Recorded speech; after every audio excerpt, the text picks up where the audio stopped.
Welcome to the 10th episode in an old season of Amazing Race Recaps from Reality TV Warriors. My name is Michael Harmstone, and joining me as always is the Canadian who is on the wrong continent, Logan Saunders.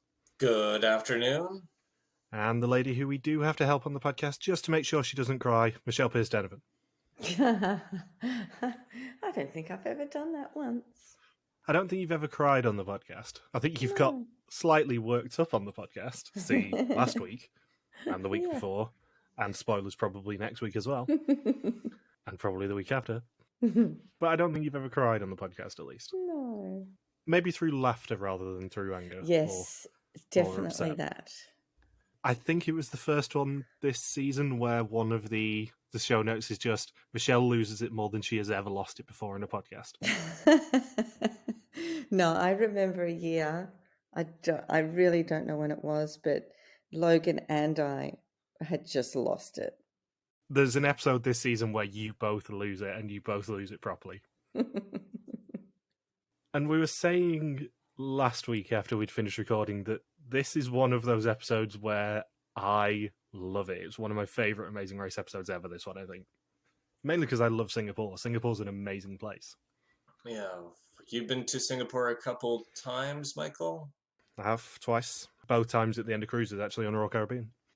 Yeah, and I was there for a week a couple years ago. I met Alan Wu from the host of Amazing Race Asia in China, and I hung out with JK and Mike from Amazing Race Asia 5. So yeah, the Singapore visit is long before Amazing Race Asia is even a thing there. And the other element of this is I've been to Geneva as well. So I know a fair bit about the bits of Geneva they were in. So this is a great episode for me, just being able to talk about where I've been.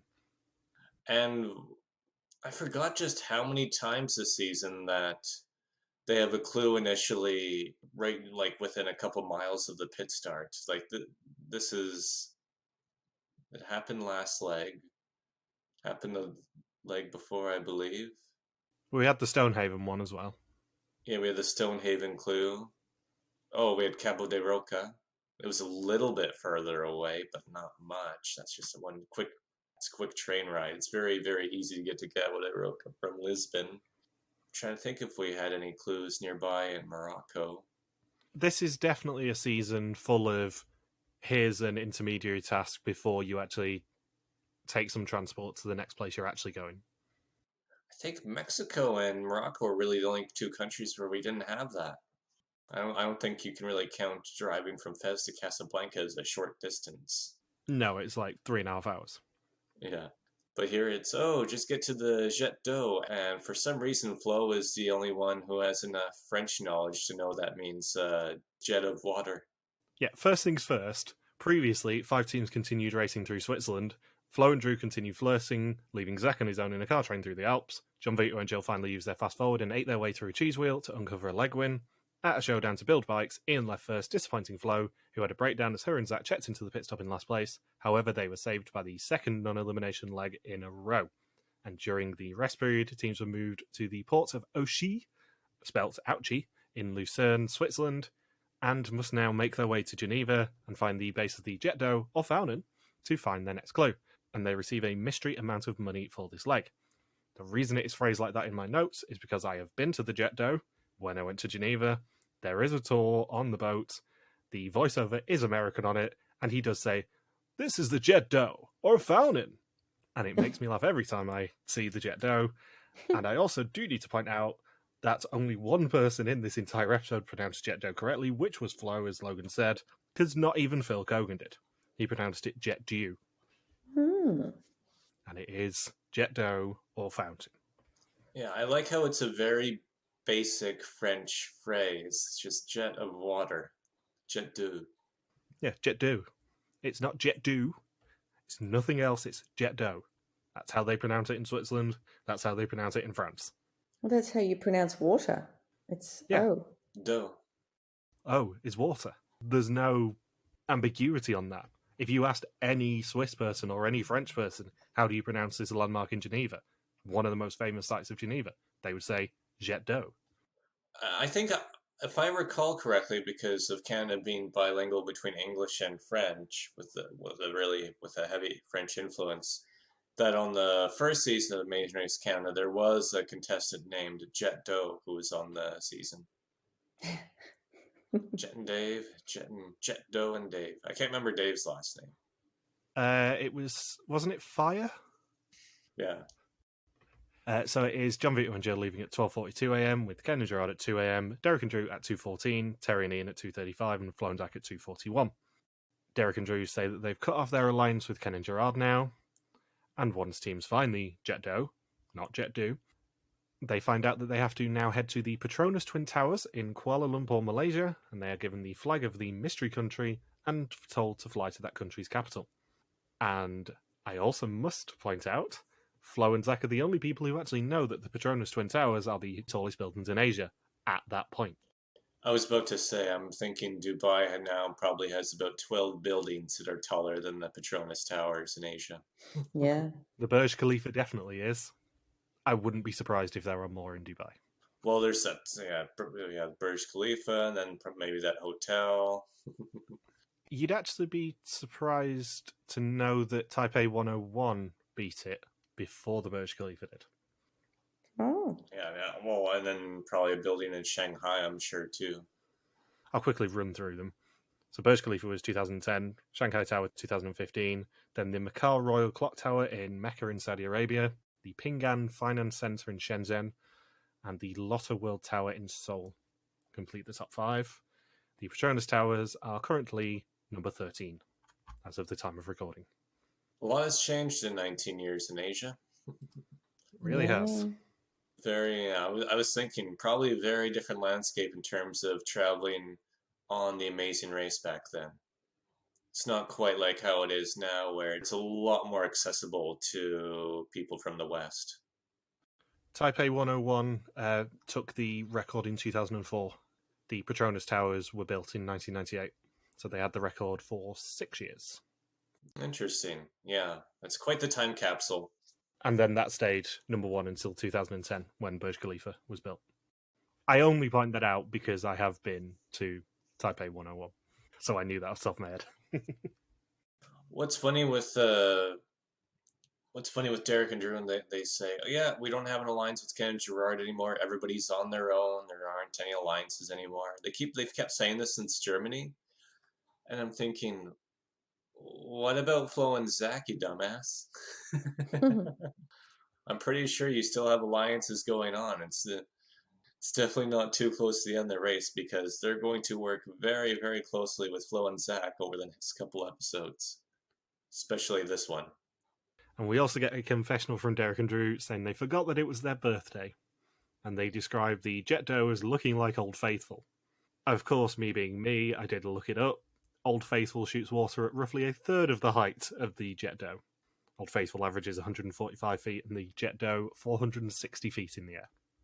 Just reminds him of a really big Old Faithful. And on the subject of Derek and Drew's birthday, I did Google it. They are now 51 years of age. They are older than Ian was in this season.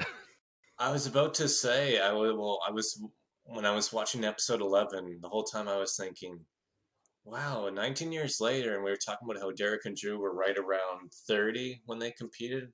They were 32, I believe, when they competed. Yeah, and I was thinking the whole time, wow, they're probably right around 50, and the fact that they're older than Ian was in the season, that's a tough leap to make. They are 3 years younger than Phil Kogan, as we discussed when we were recording last week's episode. I can't actually remember whether that was in the recording or not, but they are 3 years younger than Phil, and they look exactly the same. I'm going to be honest, I've seen a very recent Instagram picture of them, and they have not aged in the slightest. What have they had done? Genuinely, I have no idea how they still look exactly the same, but they have not aged in 19 years. I guess they can still model then. They probably could pass for like late 30, early 40. Well, just think they were 32 in this season, and they definitely could pass for early to mid-20s. I doubt too many people at the starting line looked at them and thought, oh yeah, those guys are 32. But yeah, they're older than Ian was when they recorded this season. Well, I guess Phil would have a lot different material for them if they were able to compete. Well, Derek and Drew, the oldest team in the race, be able to pull themselves out of last place after nearly losing to Gene and Sylvia on the first leg. I wonder how much worse their eyesight has gotten since they were on season 3. Maybe Derek's contact lens gets even stickier.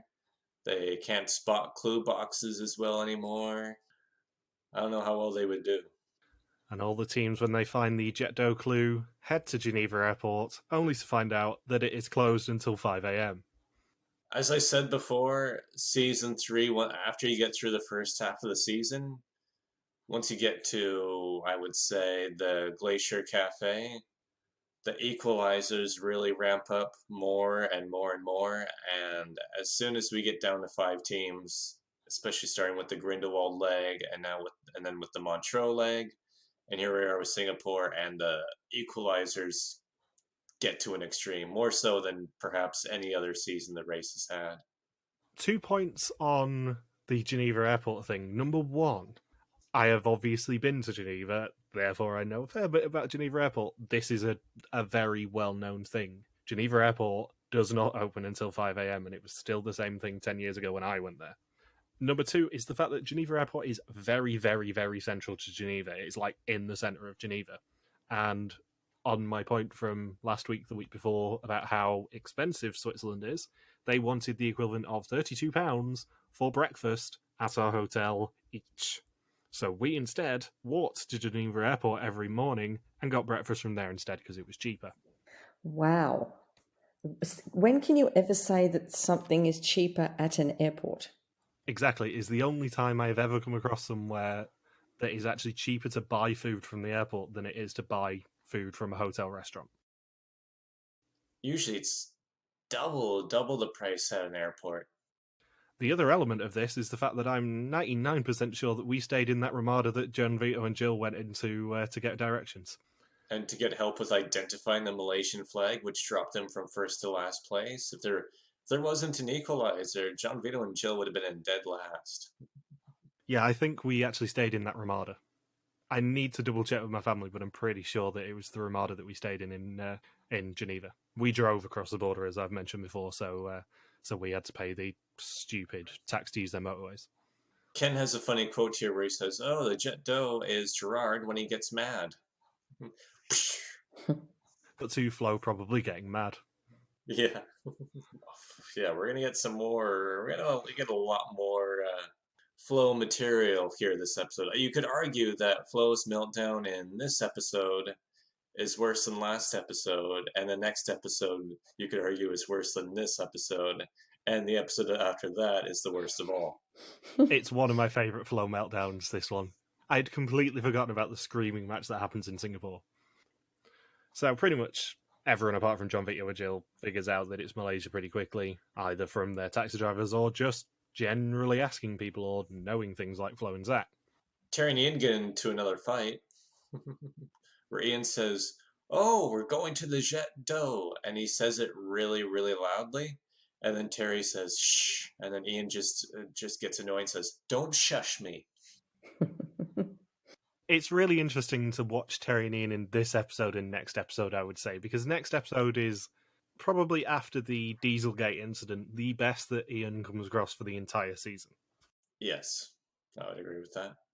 So it's very interesting to see them not actually give Ian a horrible edit, because he does come across as fairly cantankerous for most of the season. Putting it mildly. It's a good word, cantankerous. It is. I mean, he's the old man of the season at 50 years of age. Older Man in the Season, isn't that a Hemingway novel? Probably. I like how, oh yeah, Flo and Zach already get into an argument at the start of the leg, because when they open their clue, Zach says he wants to take a train to the Jet Do, and then Flo says, "No, I want to take a taxi. We're already in last. We're going to lose. I mean, you want us to fall further behind? All their teams probably took a taxi, Zach." And Zach says, "Well, no, I want to save money. I want to take a train." Flo wins that argument. I can't imagine them trying to find a train to get to the Jet Do at 3 o'clock in the morning. No, you do have to bear in mind as well that it is 64 kilometres from Ushi to the Geneva water fountain, as it says on Google, but what is actually known as the Jet Do. Makes you wonder how much money would Flo and Zach have had left over by the end of the season if they've spent exactly those ways Zach wanted them to. They could have their own trip on the Royal Caribbean Voyager of the Seas, I think. I can only imagine how much money taxis would cost in Switzerland. It must be an insane amount of money, Oh, God, yeah. given how expensive everything else is in Switzerland. So it's Teri and Ian who leave at 7:50 a.m. via Zurich and Vienna. Derek and Drew book Flo and Zach's seats so she doesn't cry, and everyone else flies together via Paris at 9 a.m. And we get a scene on the plane of Flo and Drew sitting together all the way from Paris to Kuala Lumpur, with a seat between her and Zach, just making it clear to him that he's not particularly wanted anymore. Yeah, Flo sits next to Drew. Then there's an empty chair, and then there's Zach by the window. Not even the camera operator or the sound operator was willing to sit between them to keep Zach company. I feel really sorry for Zach in the back bit of this season. See, because whenever him and Flo are together, they're fighting. Like I forgot how many times Zach tries to get back at Flo or engage a bit in the argument. He'll have some quote saying, "Oh, I really need to keep my cool," but there are times where I catch on, oh wow, they completely censored an F-bomb there that I didn't notice before. Yeah, there's another one here, isn't there? Another one in this episode. Yes, there definitely is. There's a couple of, I think. I forgot about with this Final Four too, that all of them tend to curse quite a bit. It's a very profanity-laced Final Four for Amazing Race. But yet I noticed the one person where editors don't even try to cover up that they used profanity is Flo. With Flo, they make it very obvious that she just dropped an F-bomb, but with all other teams, you have to pay attention to the slight pause when they're speaking in a sentence, or if the camera cuts away and you think, oh, okay, there's definitely an F-bomb or something else dropped there. But with Flo, they make it very clear on camera that Flo just dropped an F-bomb. Yeah. And I can't remember exactly when it said, if it's this episode or next, but yes, but Zach has a quote saying, "If I lose my cool, that's it for the team, we're done." So Ken and Gerard are told when they land in Kuala Lumpur that it's quicker to take the train than a cab to the Petronas Twin Towers, and Teri and Ian are first to the route marker at 7:30 a.m, and they find out they have to get a local to take a picture of them with a Kodak EasyShare digital camera and get it developed with their clue on the back at the shop in Ampang Park Shopping Centre, a mile's walk away. Trying to think if this is the first sponsored tasks they ever did on The Amazing Race. I wouldn't know off the top of my head. I was scanning my brain yesterday thinking, going through season 1, they didn't have anything except for specific buildings that you're indirectly promoting, such as the Louvre. Season 2, I couldn't remember anything except for that hamburger joint that Chris and Alex ate at to get their fast forward. But in terms of somebody sponsoring the whole show itself, I think this might be the first one where it's a pretty lousy task too. Yeah, I was thinking, oh my God, we can't get away from the cameras. Even if they're not a prize, they're actually in the race. God. I wonder how confused the locals are when Teri and Ian go up to them and say, "Oh, can you take a picture for me? Take a picture of us in front of the Twin Towers." And then 10 feet away, there's a camera that costs tens of thousands of dollars that's running with them. And they're thinking, really? You want us to take a picture of you on this small, brand new digital camera that's going to be obsolete in a couple months when you have a high-end TV production camera that can take crystal clear pictures for you and has lens that's about 10 times as big? Okay. I've just done a quick scan through. I suspect that this probably was the first properly sponsored task because Kodak didn't come on board until this season. It was American Airlines and Royal Caribbean who sponsored season 2. Yeah, then they're not going to have a flight sponsored task in the first couple seasons, not until No. Travelocity comes along. So yeah, this is the big moment, the Kodak task, and luckily we're not going to have to put up with any more sponsored tasks until the Travelocity roaming gnome in season 7. Yeah. It's quite interesting that they flew them to Kuala Lumpur first because I think nowadays you just fly them straight to Singapore. Singapore Changi is a much larger airport than Kuala Lumpur, at least to my knowledge. Now. Even back then, I think that would have been the case. Given the choice, I think if I'm connecting anywhere in Asia, I'd probably go to Singapore because it's got a lot of flights from there. And it's a nice airport, to be fair. Yeah, well, it's the nicest airport. Yeah, I don't think it would really if you're booking flights to Singapore. It's such a major flight hub now that I don't think you would even connect through Kuala Lumpur as an option. No, I think you'd probably fly straight eventually from Singapore to Ho Chi Minh City, and probably fairly easily. Yeah, I was thinking when I flew to Philippines from Europe, I had to connect through Singapore. Yeah, because I connected through to Athens. It was Athens, Singapore, Singapore, Manila. But they obviously just wanted them to go and feature the Petronas Towers, so they have to go to Kuala Lumpur to do that. And maybe they don't have a quick Photoshop in Singapore. Yeah, maybe. I can confirm that as of the time of recording, there are 5 different airlines that fly from Changi to Ho Chi Minh City now. And somehow they had to connect through Kuala Lumpur on the way there.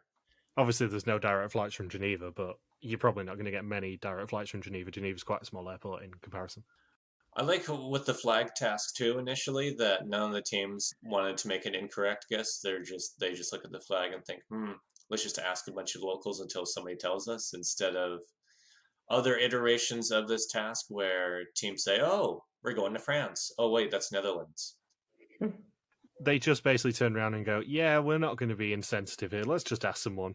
Yeah, let's not say that this is Mauritius or something. There's a crescent on it. It's probably a Muslim country, and that's about all we know. And then there is a brilliant moment when the other 4 non-Teri Ian teams are getting together, waiting for their train, because I think it's Flo who says Ian's probably stopped to bother some locals, and the editors immediately cut to Ian bothering some locals to try and find Ampang Park. Yeah, well, and the rest of Flo's quote is so mean. She says, oh, Teri and Ian are definitely behind us. They're slow and they don't get it. Ian probably just stuck somewhere bothering locals. I'm thinking, well, 1/3 of that is true. Yes, and they're faster than you, love. This is actually, I was thinking, because Teri and Ian connect through Zurich on the way to Kuala Lumpur. And I don't know what it is, but Teri and Ian just always find the first flight as long as they get through Zurich. It's this hidden gem of an airport to connect through. I like when Ian's trying to find the Ampang Park shopping center. My favorite interaction is when he goes up to that window and there's a guy on the other side of the window and he says, Ampang Park. What? Ah, I can't hear you. And just walks away from the guy. I'm thinking, of course he can't hear him. He's on the other side of glass in a massive building. I'm gonna guess that glass is probably pretty thick. And the best part is that there was a bunch of people sitting outside at a restaurant about 5 feet away from him in the same shot.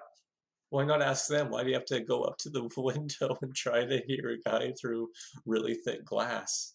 Maybe Ian only trusts people who are behind thick glass. Yeah, that's it. And one thing that surprised me too is just how much they drag out the whole who's going to be the first team to get to the Ampang Park shopping center. It gets dragged out for a long time. I think they all get into Kuala Lumpur, get their pictures taken, and then they show Teri and Ian getting inside the shopping mall. Yeah, Teri and Ian have at least an hour and a half, 2 hours advantage on everyone here. Yeah, I don't understand why so much of that footage was shown. And then we get a case of older people trying to use new technology with Teri and Ian walking through the steps on how to develop the photo. And I couldn't help but think, how could they not get the clue printed on the back? How would that be determined? Because what if the towers aren't in the picture at all and it's just a close-up of the contestants? They print their photo. I don't think there's going to be something in the machine that prevents it from printing the clue on the back. I think probably there was an unaired production thing where production looked at the back of the digital camera and said, yes, that picture's fine, you can run to the shop now. Yeah, they had to have checked with somebody. Because I don't think the shop could be like, oh, print the special ink with the clue on the back. Well, it wouldn't have been special ink on the back because it would have just been a piece of paper with the ink on the back. But there must have been an off-air production veto over it, basically. And I do wonder whether anyone actually got rejected on this. Well, they should have done, if they were going to check them, they should have checked them at the shop, not at the actual towers. Made it harder for them that way. Yeah, maybe there was a producer hidden in the shop who said, yes, you can go to the machine then. I would hope so, because at least there's some. It's not just, oh, take a quick picture and then, oh, we didn't get it. Okay, we'll just try it again in 2 seconds. Yeah, there was almost certainly an unseen veto on it, I would guess. I don't know why they didn't show it. They should have shown it. They should have had like the Photoshop person or put someone in production in there at least to show it. There must have been someone saying yes or no to it. It's just where. I guess they didn't. There weren't any locals in Kuala Lumpur who were sufficiently trained to judge whether or not a team had both Petronas Towers in their picture, and they had to use a producer instead. Having said that, Flo and Zach's picture, for example, was not one with completely both towers in it, for example. It was very zoomed in. Or maybe the goal behind production was, let's just get this task over with. Let's just keep Kodak happy. Who cares? I think the judging on this may have been a bit looser than on other tasks. So teams must now take a train to Singapore and find Margaret Thatcher in the National Botanical Gardens, which is an orchid named after the former British Prime Minister, to get their next clue, and the hours of operation on it are 8:30 a.m. If I recall correctly, getting from Kuala Lumpur to Singapore by train is not the most convenient. I have Googled it, obviously. The train journey can take up to 9 hours and it is not direct. The best you can do it in is 2 changes. Wow. Plus, I know from what I've read, because I did my own research when I went to Singapore a couple years ago, that if you go from Malaysia to Singapore, you can be held up at the border for quite a while. Yeah, this was not a pleasant train journey for them, especially when flights are an option. And in fact, given how early they were in Kuala Lumpur, they probably could have gone back to Kuala Lumpur International Airport and flown to Singapore and still got there in time for the Botanical Gardens to be open. Oh, I'm sure of it. I'm sure there's got to be dozens of flights a day from KL to Singapore. There definitely are now. So Teri and Ian find out at 8:30 a.m. that the next train is 11:15 a.m. and they know everyone is going to catch up. And Zach does try to stop and look at their photo, and Flo hurries him on, which is a brilliant scene. If you were Zach at this point, would you just do things to annoy Flo just to wind her up a little bit? I think I probably would, and this is a brilliant one. If he This did. is such a passive one. This is so great. This cracks me up every time I watch this season, because it's one of those quick scenes that are so quick that you tend to forget after a while. But when the scene is about to creep up, you think, "Oh, right, I remember that now." Because it's this quick 2 second thing that I'm sure most people missed when it originally aired. But when the picture prints out, Zach takes out the picture and says, "Oh, look at us in front of the towers." I don't think he even finishes his sentence, and Flo snatches the picture out of his hands and says, "Yeah, the clue's on the back, Zach." Yeah, move, Zach. God. But he just wants to take it out. If that quote continued, I'm sure he would have said, "Oh, this is a nice one to put on the fridge back at home." He just wants to admire the beauty of the Petronas Towers and the fact he got to take a picture in front of it. But Flo is there saying, "No, there's a clue. We have to move, Zach." I suspect that production probably sent those pictures to the racers after the race, so they could actually have a proper copy of them rather than having the paper copy with their clue on the back that probably would have been taken at the next pit stop, if not earlier. And eventually, all the teams do indeed get on that same train, and they're all amused by Teri and Ian being pissed off by there being yet another equalizer. They worked so hard to get on that one flight that was ahead of all 4 teams, and boom, an equalizer. Yeah, Teri and Ian frequently get on the first flight during the second half of the season. And Ken Gerard, it's either them or Ken Gerard that keep winning these flight battles over the course of the whole season. And then getting really pissed off when they then don't end up winning the leg. Yeah. And they get on the train, and again, this is another episode where things get dragged out quite a bit just because not much is happening in terms of the actual tasks themselves, and the fact that there's so many equalizers that not a whole lot of it really matters until right before the pit stop. And so then we get a long train scene where Ken and Gerard are eating a whole cart of food on the train. I don't know how they were able to afford it. I guess on the Malaysia side, it's a lot cheaper. Yeah, I was going to say Kuala Lumpur probably isn't that expensive, especially in comparison to Singapore. Singapore is still cheaper for like food and stuff than the UK is, but you definitely, if you're on a budget, go for food in the Kuala Lumpur side than the Singapore side, I think. Yeah. Although Singapore food can be very, very cheap if you go to those the centers. Yeah, they have a special name for them. Hawk centers? Hawk markets. Yeah. Those are, because that was the very first place I ate at when I got into Singapore. That does not surprise me. I don't even, I wasn't even trying to go out of my way to do that. It was just my first stop. I'm thinking, oh, this looks like a lot of good food vendors and stuff. And then I look at the price, I'm thinking, oh, Singapore's not too bad. It's just the accommodation that kills your wallet. Knowing your preferences when it comes to travel, that doesn't surprise me in the slightest. If you think how opposite Flo and Zach are in the next scene in terms of accommodation, that is me and Logan. So they have to find somewhere to stay for the night because they do get into Singapore sort of about 8, 9 o'clock at night, I'd guess. And Flo refuses to go to the YMCA because she's not slept or had a shower in 2 days. Whereas I heard that you could get yourself clean, have a good meal, and do whatever you feel. Correct. And yes, I did actually have to Google the YMCA lyrics to make sure I was perfectly right for that joke. Oh, for goodness sake. You didn't know it off by heart? I didn't know it off by heart because I've not been to like weddings or anything for 17 months, Michelle. Or pop. Yeah, we don't play it unless there is like a wedding DJ. Can I tell you, my birthdays in the past, they have a theme. And one year, the invitation, back when there were tapes. Do you remember tapes? Oh my God. VHS tapes? No, like the audio tapes. Yeah, cassette tapes. The invitation was on a cassette tape.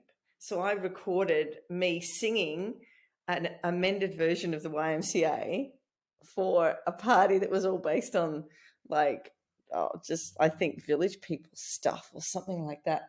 But yeah, I sent that song with different words to all my friends, and that was the invitation. So God, Michelle, you know my next question. Yes. You know my next question. Have No, you I still don't. got it? That is a shame because I really wanted to make it our stinger. I think I do somewhere, actually, yes. If you still have it, please, please, please, God. can you send it me? It would be in the attic somewhere. Don't know where I'd be able to find it. I won't be editing this episode for a few weeks. You've got ages on it. Okay. I'm actually going in the attic today. I'll have a look. Please have a look for it because if you can find it, that would be amazing as a stinger. Oh, how could I play it? How do I even play it? I need a machine to play it on. That's tricky. Anyway, God.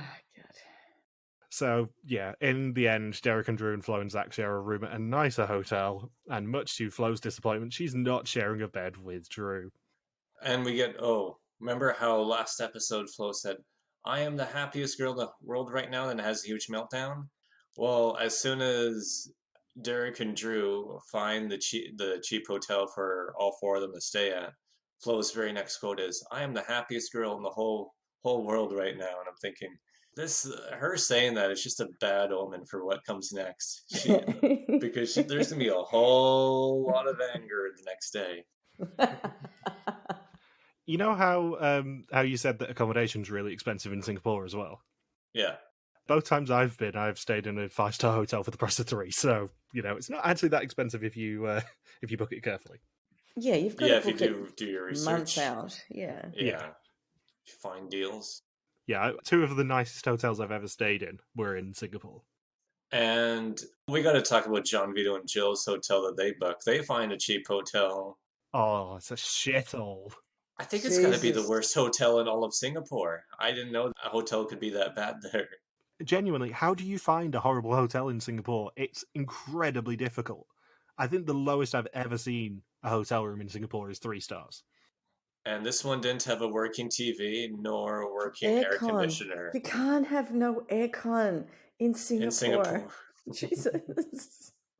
Even when we'll see this, I don't know if it happened this scene or next episode too, but Flo is fanning herself when Zach is trying to book a hotel. Or book. Oh no, it was next episode. But yeah, it's definitely very, very humid here in Singapore. It's so hot. It will probably have still been like high 20s at 8, 9 o'clock in the evening when they got in. Because sunset in Singapore is pretty consistently between about 8 and 9 p.m, and it was dark by the time they got there. It's just the humidity is just insane. Yeah, when I filmed my video on top of Mount Faber, sweat kept going into my eyeballs, not because the temperature was particularly high. That was just pure humidity. Yeah, I have been in Singapore when it was 100% humidity before. It's not pleasant. See also Vietnam. We'll get to those stories next week. So once teams find Margaret Thatcher, they find out that it's the detour, which is dry or wet. In dry, teams have to drive themselves to find Phua Chu Kang, Singapore's biggest TV star, in an apartment block, which could be confusing as the streets are all similarly named, the lifts don't stop on every floor, and the apartment numbers vary around wildly. In wet, teams have to drive themselves to Singapore Zoo and search for mermaids, manatees, or as they're known, really, mermaids of the sea. Once they find the enclosure, they have to put on wetsuits and goggles and swim across the enclosure to get their next clue. Trivia question, guys. Phua Chu Kang has been up to something in the last year. Do you know how he made worldwide news? And I've been sitting on this for months, so I'm hoping you don't. Oh, I think I do remember. Maybe not super recently. I've definitely Googled him. Couple of months ago this happened as of the time of recording. We're recording in July. This was kind of May, I think. Was it something dodgy? No, it's amazing though. Really? Yeah, it's one of the best things ever. What? Yeah, I've gone to his Tell me. Wikipedia page a couple times, but not in the past couple months. It isn't on his Wikipedia page, I don't think, because I did actually have to check this yesterday when I was trying to find the link in preparation for this episode. He has been enlisted by the Singaporean government to front their vaccination drive. Oh. And when I say front their vaccination drive, I mean do a truly horrible song. And I have just sent you the link in our Facebook chat, and I will be putting it in this episode because it is everything. Well, isn't that the whole point of his character, though? Right? He's supposed to be he's essentially the Mr. Bean of Singapore. Yeah, he is the Mr. Bean of Singapore, but this is both wonderful and awful in equal parts. If I recall correctly, because Phua Chu Kang is the character's name, but the actor who plays him, he's apparently quite different, very different from the character he plays. He is very, very famous in Singapore. They're not understating it by saying he's Singapore's favourite TV star. Remember, I was with these two Singaporean army guys because they do a lot of training in South Africa. So I was just chatting them in line. I'm like, yeah, the only real guy in Singapore I know would be that Phua Chu Kang, and then I kind of know Alan Wu. I hung out with I had lunch with Alan Wu not too long ago, and they're like, what? The actor? So apparently Alan Wu is fairly well known too among Singaporeans. Maybe not so much worldwide. Best thing is Michelle's been quiet for the last minute and a half. There we are. It's because I've been watching it. I'm like, Jesus Christ. It's so bright and like it's what you'd have a video for like a 4-year-old. It's so colourful. Yeah, Logan, you need to watch it after we finish recording it. It's amazing. Thank you to friend of the podcast, Bindles, for sending me that at the time, because it was a wonderful surprise, and I've been sitting on it genuinely with a reminder in my calendar when we're recording this episode to go, need to tell Michelle and Logan about that. Do not tell them beforehand because I want live reactions. Question. You know what stresses me out? Every season of Amazing Race, when they go to places, sometimes some teams take their bags and some don't. So it always stresses me, the teams that don't take their bags, because I'm thinking they might have to go somewhere else after this. Don't leave your bag in the taxi. You might go in a totally different direction. You might need to have to walk or train or whatever. But when they go into the zoo, I'm thinking, well, you have to come back out. Why don't you leave your bags out there? So why did the twins take their bags in? Like the whole bag thing really stresses me every season. Which one would you have picked out of interest? Manatees, because I know what they are. I know they're the mermaids. Would be fairly easy to find them.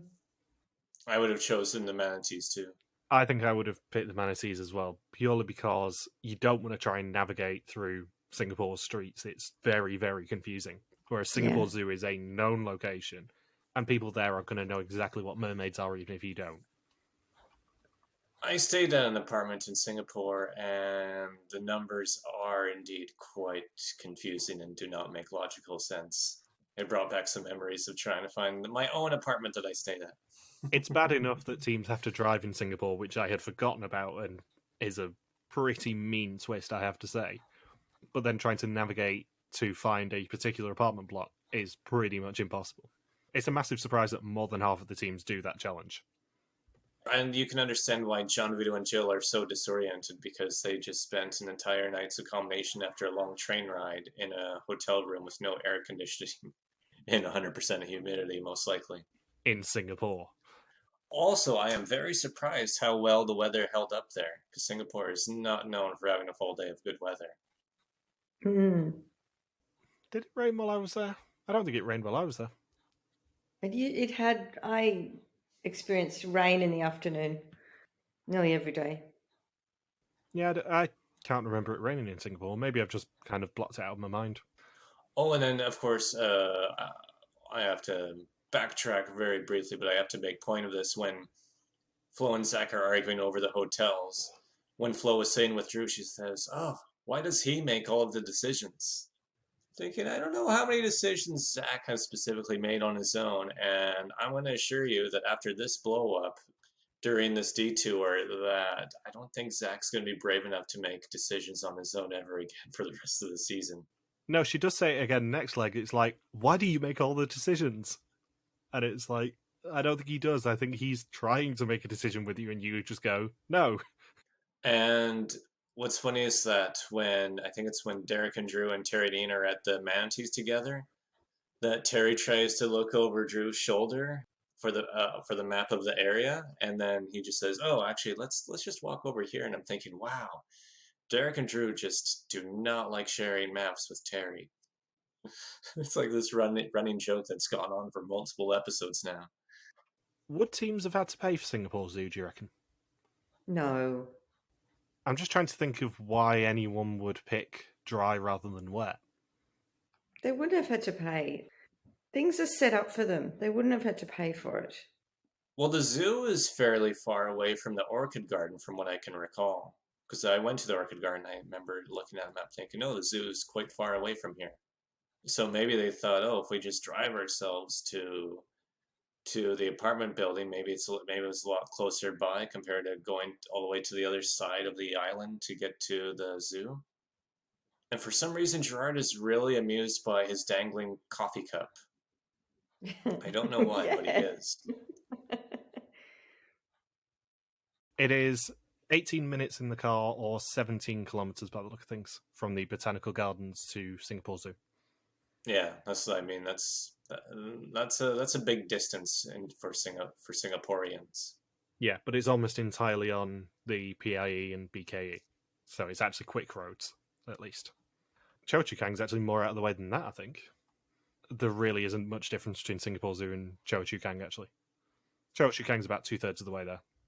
It's also very interesting that Flo and Zach and Derek and Drew did not choose the same detour option.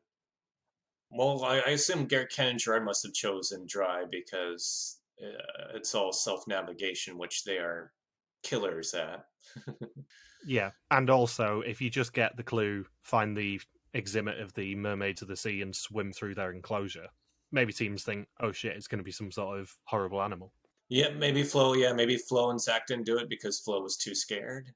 Yeah, I don't know how I can swim through an enclosure of a mystery animal, not realizing that it's manatees, who are 100% not going to be vicious animals. Well, the laws are so strict in Singapore. If a manatee were to attack any locals, I don't even want to imagine what the penalties are like for the manatee. I mean, just look at what happens with chewing gum. Yeah, especially if it was carrying durians at the same time. Yeah. If you see a manatee carrying a durian, like, all bets are off for that manatee. It's on death row. It will be straight to the bad bit of Changi. It'll be getting Changnesia. So on the way to the zoo, Derek and Drew have another argument about directions, which isn't very birthday spirited. I know it's probably not their birthday by this point. It's probably like 2 days afterwards, but it's not very birthday spirited for them to have another argument in the car, ruining their own birthdays. That's what it boils down to. It's their birthday, and they're ruining it for themselves. Well, what a shame. Maybe they were just angry they didn't get to have cake. Hmm. So, Derek and Drew and Teri and Ian, I believe both teams get to the detour, finish the detour first. Yeah, they finished the detour very quickly, unsurprisingly. And we get the infamous Teri and Ian paper underwear bit. Oh God, Which so they are known for. unflattering. Jesus Christ! Why bother? Just go to Kmart and get the $1 undies and then chuck them. Like, why the paper? What are they doing for you? They're thinking of the environment. They are modern day eco warriors, Teri and Ian. They just care about the planet. They want to have biodegradable pants, and that's all it is. Just no, they're crinkling. Like, does she crinkle when she runs? Like, the noise. What? Ignoring the fact that instead of chafing, you get paper cuts. Like, they're just caring about the environment.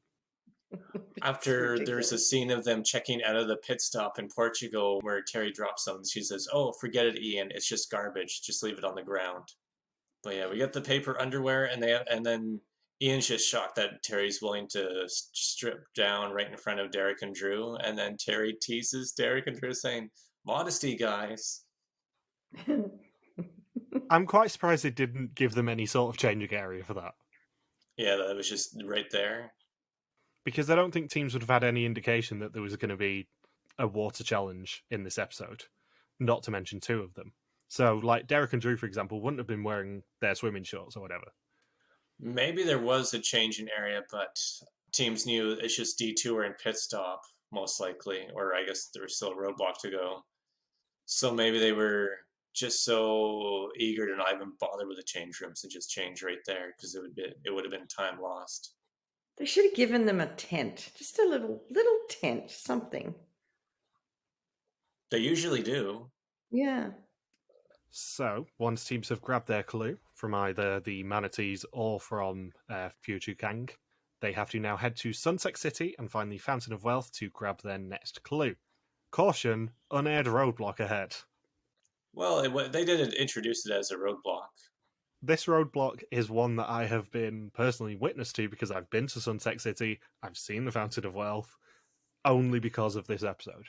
There is a shopping centre at Sunset City where I had my lunch looking out over the Fountain of Wealth, and there are some very nice cake shops there. Yeah, there are lots of shops and malls in the area. What people don't know is that it's actually a bit difficult to access the Fountain of Wealth because it's right in the middle of the roundabout? Well, it's next to a roundabout, but where you actually are in Sunset City, the shopping mall itself is underground. There is a door that leads out onto the Fountain of Wealth, but you actually have to go all the way through the shopping mall officially to get to it. Most of the teams ignored that and just found the access stairs on the outside. Yeah, that's what I mean. That you have to get to, if you're just doing it from the public point of view, then yeah, you just gotta climb and get to those stairs and then down into the Fountain of Wealth. Because even when I was there, it's funny because all the teams there are thinking, how do we get down there? And I'm thinking, well, that's quite a flashback because when I was there, that's the exact same thing I said was, how do I get down to the Fountain of Wealth? Yeah, it's not the easiest thing in the world, and you don't necessarily get that impression on the episode unless you've actually been to Sunset City and you go, shit, that's really hard to get at. Derek and Drew and Teri and Ian both grab the manatee clue, and Ken and Gerard and Flo and Zach find the apartment. Then we get the ever so slight little tiff between Zach and Flo. Yeah, I guess the setup here that we very slightly skipped over is that Flo and Zach had no idea how to get to the apartment buildings. They just saw Ken and Gerard on the street, and they said, let's just follow Ken and Gerard all the way there. Ken and Gerard joke about losing them, but I guess they have a close enough bond with Flo specifically that they were okay with letting her follow them all the way to the apartment building. It's kind of funny too because Ken and Gerard and Derek and Drew were in alliance for half the season, and then Flo and Zach align with Derek and Drew, and then Flo and Zach align with Ken and Gerard, but it's two separate alliances. Ken and Gerard and Derek and Drew will never ever work together after the leg in Germany, but Flo and Zach can just bounce back and forth between aligning with both teams because both teams are more than happy to help them, or rather more than happy to help Flo. And then once they get to the apartments, they got to figure out how to get to the Fountain of Wealth. And then Gerard talks to Zach. And then Gerard says, well, if you can't read this map, just give me the map. And then I can lead you guys all the way to the Fountain of Wealth. And then Zach says, well, if we get separated, then we're screwed and we're probably going to be out of the race because we know the pit stop's very close. There isn't much wiggle room today when we already did half the leg. And then Gerard says, oh, well, okay, I guess you'll keep your map then, and we'll just go our separate way. And then I think it's Ken's saying to Flo, oh, okay, have a good day, Flo. We have to get going. Zach didn't want to give us your map, so you're on your own. And then Flo just completely freaks out here. And the thing is, Flo is right. It's just that her meltdown on TV is so extreme that everyone thinks that Flo comes off as being wrong here and that Zach was right about this. But it's like, no, Flo is right here. Give Ken and Gerard the map so they can just follow them and guarantee survival in this leg. It's another example of Flo is right, she just goes about it in the wrong way. That's what it boils down to. Flo is 100% correct here in that as long as you don't think Ken and Gerard are going to screw you, and bearing in mind what we've already said about Ken and Gerard being very, very good at navigation. Perhaps the best. They might be the best navigators ever. Yeah, as long as you keep up with Ken and Gerard, you're absolutely quids in finding it. And also, for the record, Sunset City, not the hardest place in the world to find. It's quite well signposted, at least. But the problem is she goes about it completely the wrong way and immediately just flips on Zach and defends Ken and Gerard against him. And that's where it becomes an issue. What's funny is that Ken and Gerard just laugh at Zach when he refused to give up the map. They're like, okay, dumbass, I guess we're just going to have fun losing to John Vito and Jill this leg. That's essentially how they react. And then once Flo starts exploding, Ken says, don't yell at him, Flo. And then Zach tells Flo his defense of, well, what if we get separated? And Flo says, we're not getting separated because we don't know where we're going. I don't know how those two ideas are exactly related because it doesn't take much to get separated on the road, but I get Flo's point of, well, if they have our map, they're not just going to completely ditch us. It's just not in Ken and Gerard's character.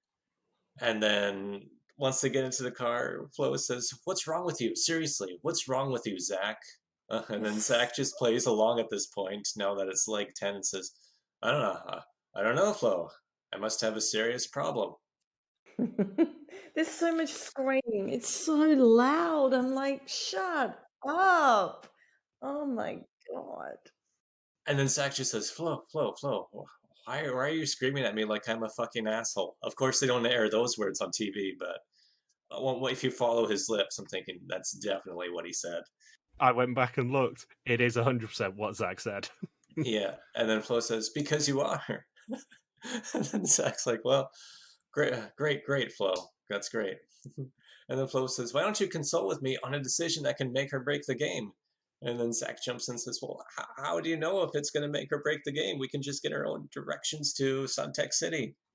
And then Phil Kogan has to jump in and say, oh yeah, by the way, because we just watched a 10-minute fight with Flo and Zach, Teams' next clue is at Suntec City at the Fountain of Wealth. Yeah, ignore all this screaming. The next clue is at Suntec City. By the way, we're on the Amazing Race. Yeah, by the way, this is Amazing Race and not couples therapy. Have we ever had this much screaming in an episode before? An episode other than Jonathan Baker. Scott Flannery on the bungee jump? No, I'm talking about screaming at a partner. I don't think we have. I know what you were talking about, Michelle. I was just being an arse. I know that. It's par for the course. And then in the taxi, Gerard says, Ken, if you lose Flo and Zach, that's fine with me, because Zach was a dick with not giving us his map after we led him all the way to the apartments. It's amazing on TV. The viewers are thinking, wow, Flo is just completely unbearable. How can contestants even like her? When amongst the contestants, Flo has successfully hooked up with a 32-year-old model and has charmed Ken and Gerard so well, who are usually super duper competitive, that Ken and Gerard are not going to lose Flo and Zach, not because of Zach, but because of Flo. Yeah. It's like I said, Flo is completely in the right here. It's just she does it completely wrong. She goes about it so wrong that you forget on your first watch that Flo is 100% correct here. Yeah, and Flo's going to be 100% correct about what to do with the customs line next episode. And that's going to lead into perhaps a more vicious fight. And it's just going to lead into Flo's going to be permanently angry at Zach for the rest of the season. I don't think there's a moment where she's happy to be around him. The next fight is the one that probably lasts the longest. Because it's the whole car ride into Kaipei. Oh my god, I will have something to say then. So Derek and Drew are told that the Fountain of Wealth is the largest fountain in the world, and for the second time this episode, I am going to have to say this. It was at the time, it is not anymore because something in Dubai has beaten it. Of course, it's always something Dubai. The Fountain of Wealth is 1,683 square meters with a height of 13.8 meters at its peak. The Dubai Palm Fountain is 7,327 square meters with a height of 105 meters. So it's 6 times the height. Wow. Wowzers. And I have just had to Google all of those numbers because I did forget to do it when we were doing episode 9. I'm curious where the Bellagio fountain ranks in that, or if it counts as a fountain. So, anyways, yeah, John Vito and Jill eventually find the apartment building in last place, and then Teri and Ian struggle with directions on the way to the Fountain of Wealth. Teri says she has a compass and it only goes north-south, and then tells Ian that they're going west right afterwards. And Ian says, "You just told me it's north-south. How can we be going west?" Yeah. The Bellagio fountain's height is 156 meters, according to Google. Its size is about 304 square meters.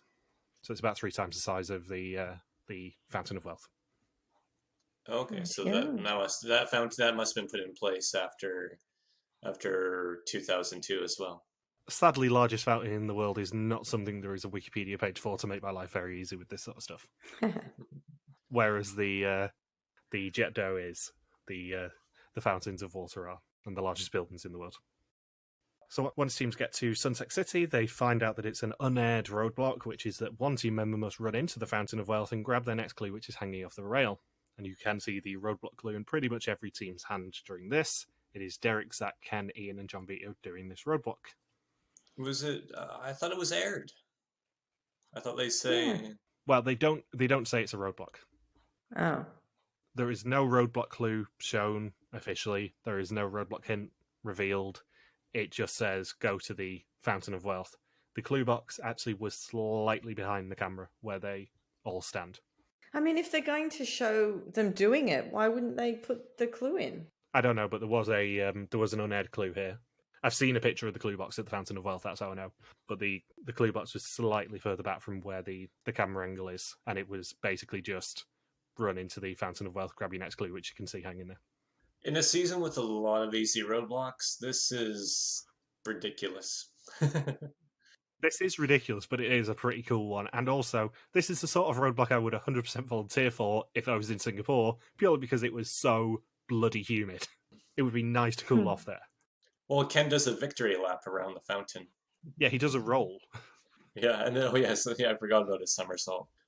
And teams must now drive themselves to the peak of Mount Faber, the pit stop for this leg of the race. The last teams to check in will be eliminated.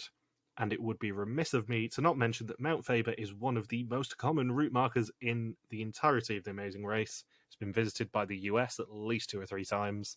Plus, it appears in pretty much every international visit to Singapore. Because Mount Faber is not, it's not in a super busy area.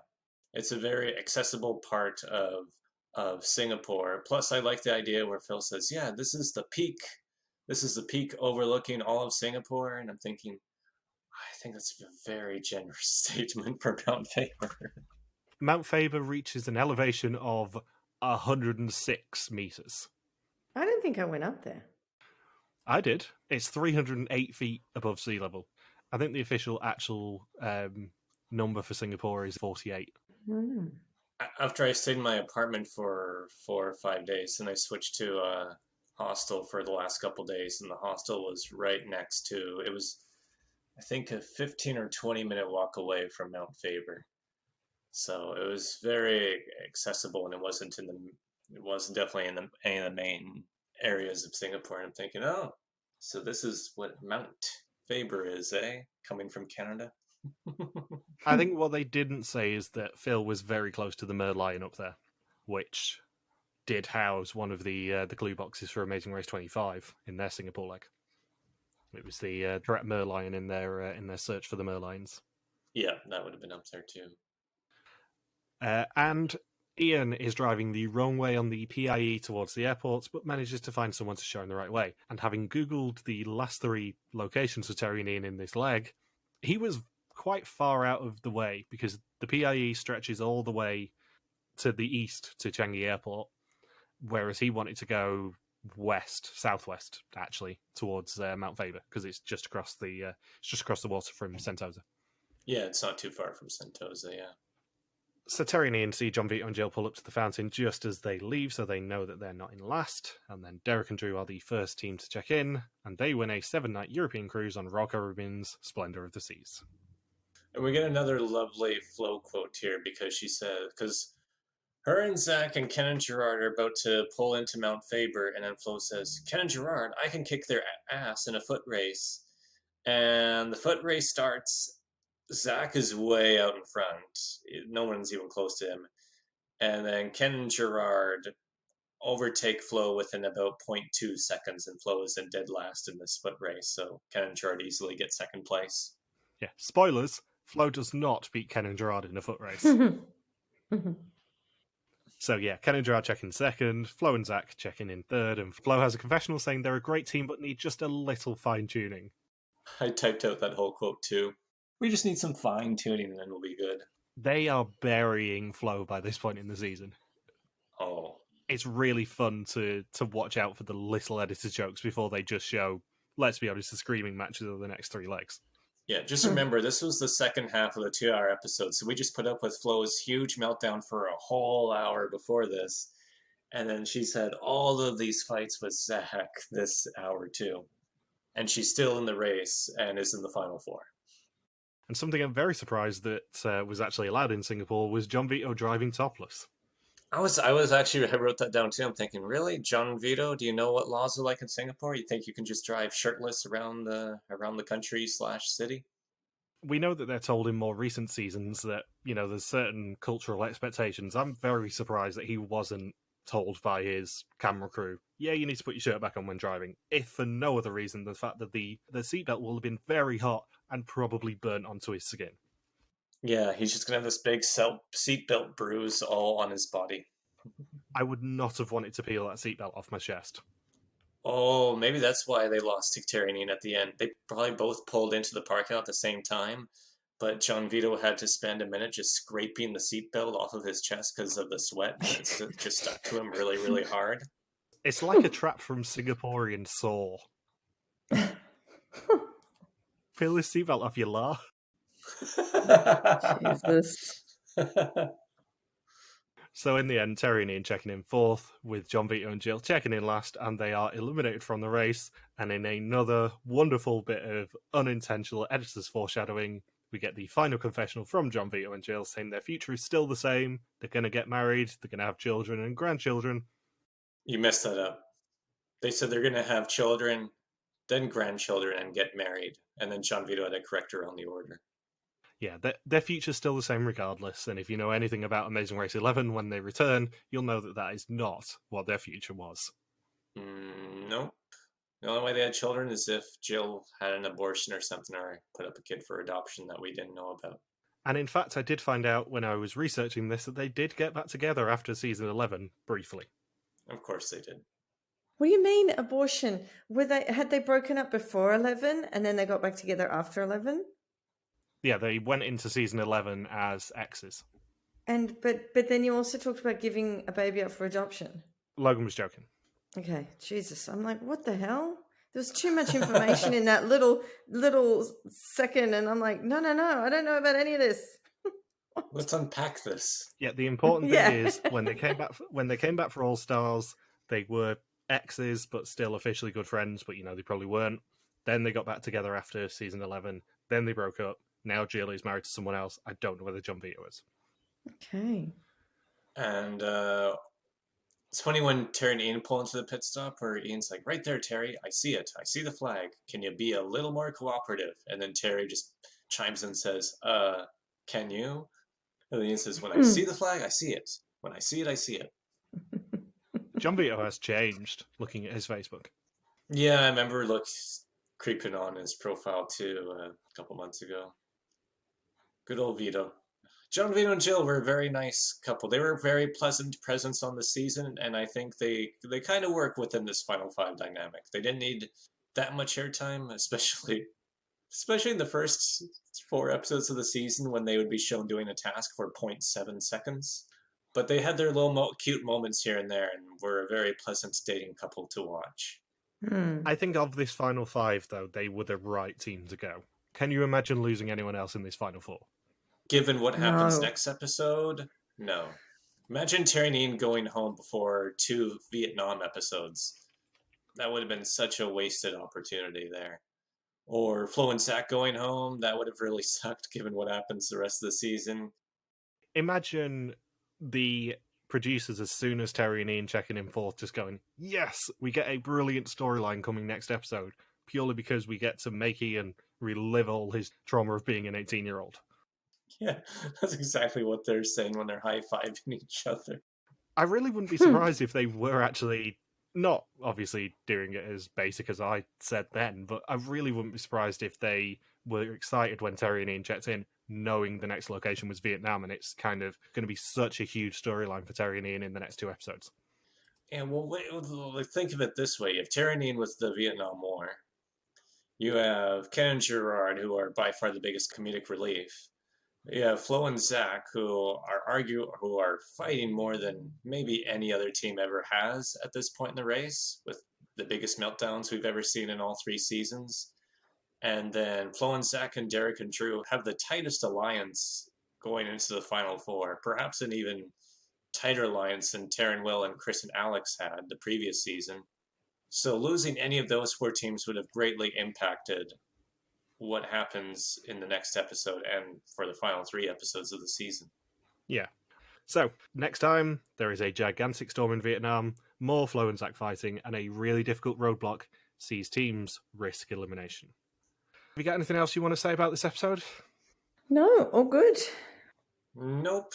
I cannot wait to talk about the next one, because it's probably one of my favorite Amazing Race episodes of all time, or favorite reality TV episodes of all time. It's really fun on a rewatch, this next episode. This one was a really good one as well. And I do remember loving this episode, and I still love this episode, but next episode's a really fun one as well. Mainly because, we get another pretty iconic Flo meltdown, and some pretty iconic Teri and Ian moments. And I've made no secret of the fact that those are probably my 2 favourite teams of the season, so it's a good episode next one. So, thank you for listening to our Amazing Race recap. We'll be back next week to recap episode number 11. Don't forget you can contact us on Twitter, Facebook, YouTube, or Instagram, where we are RTV Warriors, or you can email us on contact@rtvwarriors.com. Logan is on Twitter at LogSuperQuacky. Michelle is Bear333333333, and I'm MJ Harmstone. Logan and I are also back every Wednesday for East Mall, Oregon. See you next week. Peace out and just chill till the next episode. Bye. Singapore, go wait and see. Better get your shot. Steady for BB. Faster go and vaccinate. Don't delay you with my way. Singapore, go wait and see. Better get your shot. Steady for BB. Hey, faster go and vaccinate. Don't delay you with my way. V is for vaccine. V is for victory over COVID. Don't play. I got my shot. Get yours too, okay? Your father never teach you.